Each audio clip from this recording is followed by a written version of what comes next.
Here are the STC crunch time facts for the Series 65, Chapter 9. Regulation D is an SEC rule that allows companies to raise capital by selling unregistered securities through private placements. Under Regulation D, securities may not be sold to more than 35 non-accredited investors.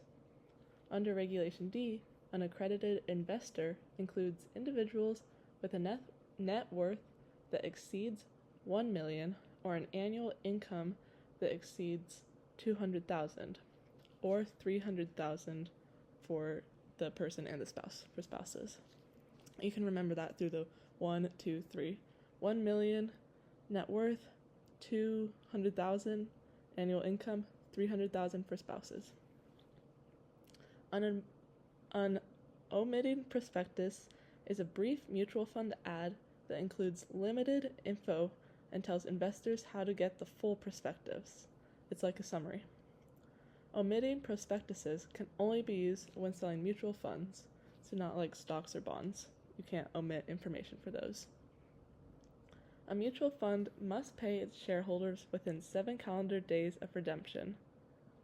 Section 12B1 fees are annual mutual fund sales charges, which are used to pay distribution fees to agents, like sales bonuses or fees for marketing.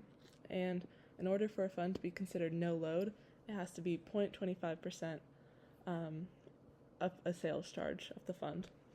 So 1/4 of 1% for a mutual fund to be considered no load.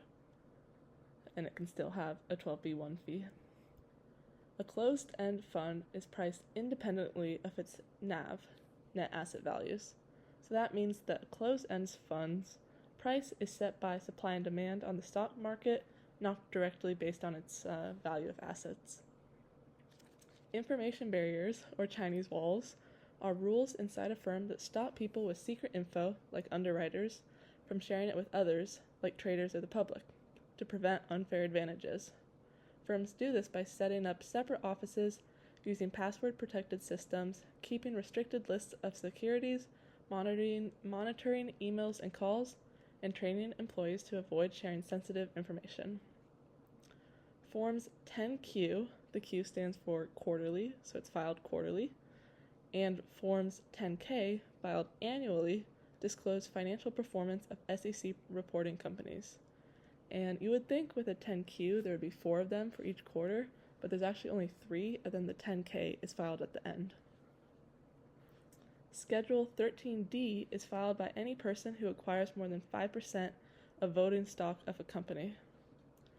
And something interesting about that, it can also be Schedule 13G, and D will be for if the investor is going to be an active investor, and G will be if the investor will be a passive investor. Schedule 13F is filed quarterly by advisors that control more than $100 million in equity securities as of the last day of any month. The acronym AML, which is my initials now that I've just gotten married and now it's L. The acronym AML stands for Anti-Money Laundering. Financial firms have policies in place to detect and prevent money laundering. Under the Securities Act of 1933, which mostly regulates IPOs, so initial public offerings, a red herring may be given to potential investors during the cooling off period. It contains a range of prices, but no final price or effective date. A red herring is a rough draft of a company's sales brochure for a new stock that shows info like what the company does and its price range, but the final price or date is not included in a red herring. And the cooling off period is the time after a company files with the SEC, at least 20 days, but before it can sell securities. So it's only marketing, not doing any final sales. All right, just 3 more. Willful violations of the Securities Act of 1933 may result in a fine of $10,000 and or imprisonment of up to 5 years. Under the Securities Act of 1933, civil suits must be brought within 3 years from the date of violation or 1 year of discovery of violation, whichever comes first. So you kind of have like 3 years to discover it, but once you discover it, you have 1 year. Dark pools are marketplaces in which institutional investors can buy and sell stock anonymously. All right, closing on an interesting one. Hope this helps.